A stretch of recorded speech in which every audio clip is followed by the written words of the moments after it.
Hey guys, I wanted to touch base real quick on the EPS5 formula from Marshall's primer course, and towards the end of the video we'll get into my first set of metal that I've made to help make processing these primers much easier.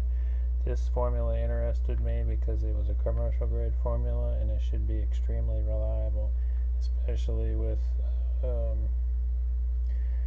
mass producing methods that we'll talk about in a second. But getting into this formula, it didn't come easily at first, as I had definitely a learning curve to get these things figured out.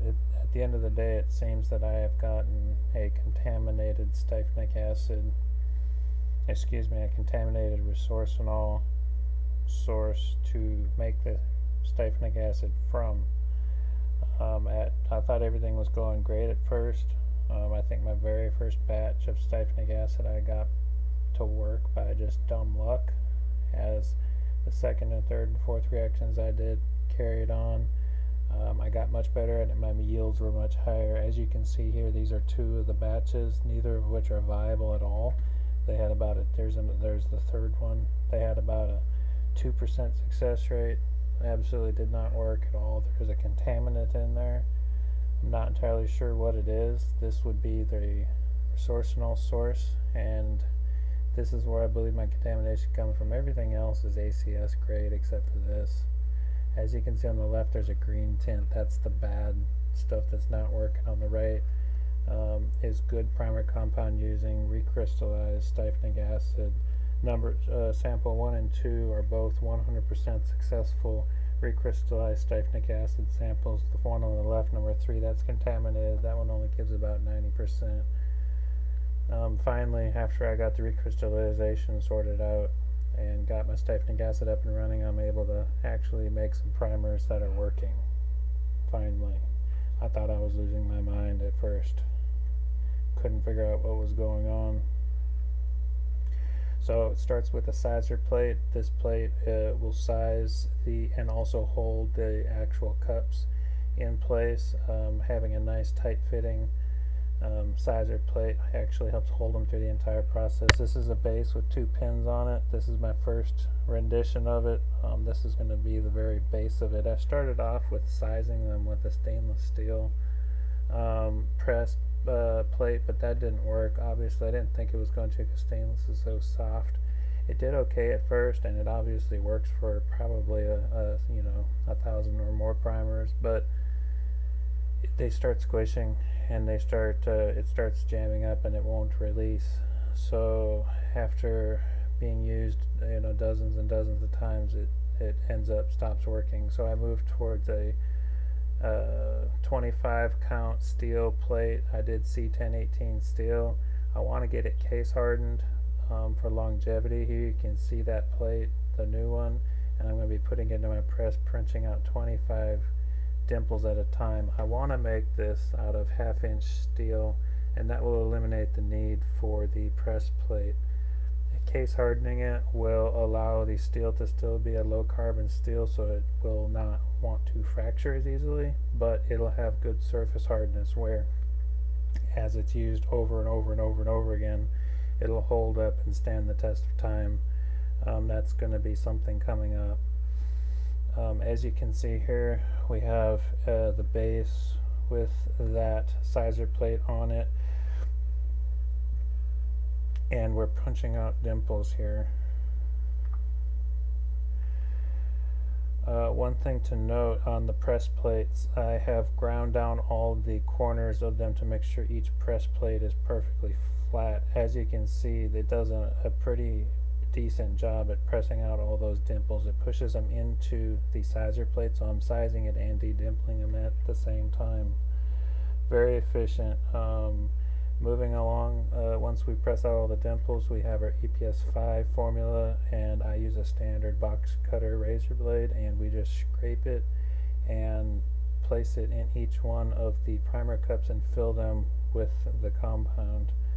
I find if I chop it, it helps encourage each primer to be continuously filled. Here's the insulin needle syringe that I prefer to use. You see it's about half full of air, half full of water. I find it much easier to use like that. The air in there helps helps control the flow rate. You can kind of get a little bit of pressure going and get a really good rhythm going. Very consistent drops, keeps splashing and loss of material under control. That way you don't lose any material. Doing all this with the camera one-handed can be tricky, so I'm trying to get this thing going one-handed. Maybe we'll get this thing flowing before long, and you're going to see each one gets about 4 drops. I found that that gives a really good amount of the 50/50 isopropyl distilled water. 4 drops seems to be about the perfect number coming off of this particular needle. 3 drops, it seems too dry. I don't really like it being that dry. 5 drops, it seems to be a little soupy. If there are some that get a little bit soupy, I found if you just let them stand just an extra minute and let them dry out on their own, some of that will naturally dry off in time for pressing in the paper disc. So you can see there's a little bit of a fizzling reaction going on. As Marshall stated, it does fizz, and you can utilize the paper and the bamboo skewer that others have suggested to press in the paper discs. After all the paper discs are pressed in, didn't want to bore you with that. Just use your bamboo skewer. You can press in the anvils as well. I also don't want to bore you too much with this. It's pretty standard. One thing to note is how well the cups are being held in place nice and tightly, so that way it makes manipulating them very easy. They're not being held so tight where that we're going to mess with the anvil's pressure. They get released just fine, as we'll see in a moment. Completely random anvils in this. I've been having just fine results doing this so far.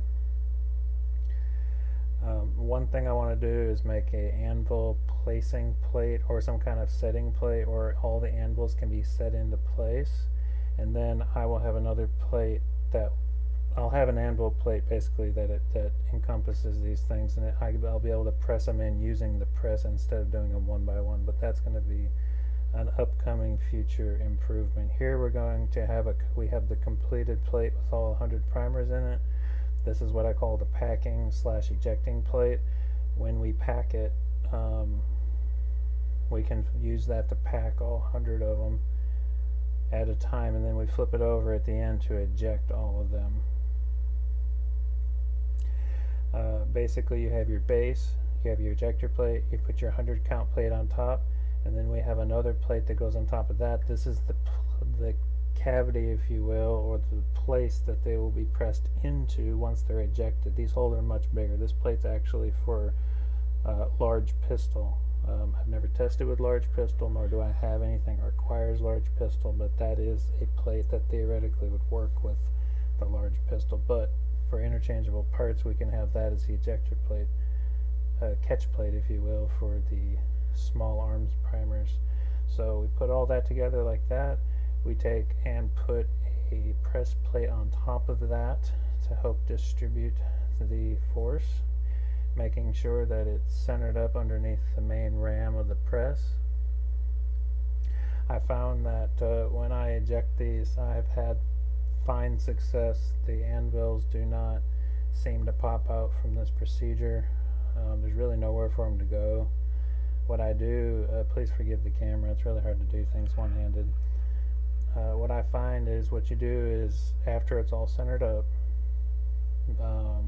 you draw the ram down until it's just touching with just a little bit of force.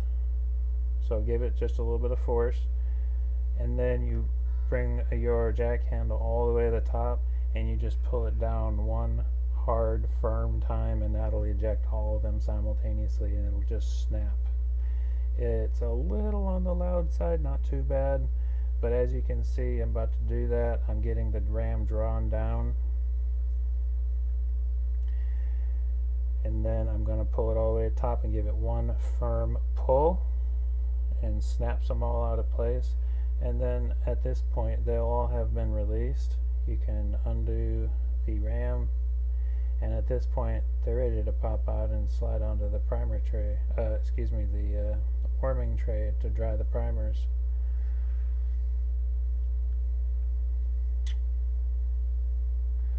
I hope you guys enjoyed this video. I did realize that I forgot to insert the packing plate, which you can look on my wall, if you will, on my MeWe account. Basically, just take the ejector plate, flip it over, and it packs all 100 primers in between the filling the primer cups with the compound to the wetting. In between there, obviously, you got to pack them. Pack the dry primer mix compound. You just take that plate, flip it over, and you pack it. You just put some medium pressure. I'd say put a couple pounds of pressure because you are compressing 100 of them at a time. So just put a good, somewhat firm, a couple pounds of pressure, and it's fine. As you can see here, with the ejector plate, I took it off the base. With the ejector plate the way it is, that holds the primers up out of the sizer plate, and they are free to slide around. So just get yourself a piece of cardstock and you can actually slide them all off with 2 hands.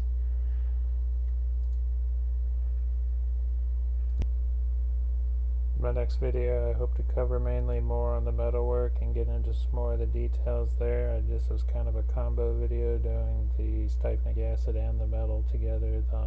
I hope to have some more improved and more efficient metal and go over some of the improvements there that can be made. Thank you so much.